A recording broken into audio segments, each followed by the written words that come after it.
കുറച്ചൊക്കെ നമുക്ക് മൈൻഡ് ചെയ്യാണ്ട് വിടാം.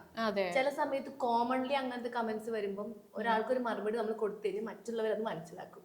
അപ്പൊ അവർക്ക് ഞാനായിട്ട് പറഞ്ഞ് ഹേർട്ട് ആവണ്ടെന്ന് വിചാരിച്ചിട്ടാണ് വീഡിയോസിൽ നിന്ന് ഡയലോഗ് എടുത്ത് ഇടാൻ. അതാവുമ്പോ എന്റെ പറയാനുള്ളത് പറയുകയും ചെയ്യും.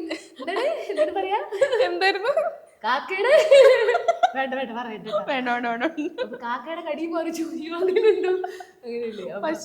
അയ്യോ എന്തായിരുന്നു ചൊല്ല്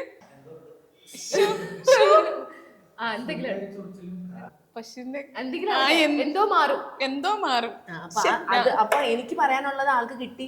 പക്ഷെ അങ്ങനെ റിയാക്ഷൻ വീഡിയോ കൊടുത്തിട്ട് നല്ലതാണ് കേട്ടോ. കാരണം ഞാൻ ഒരു ചേട്ടൻ ഒരു ദിവസം ഫേസ്ബുക്കിൽ എന്റെ വീഡിയോക്ക് ഒരു കമന്റിന് താഴെ എന്നെ കൊറേ തരം വിളിച്ചു.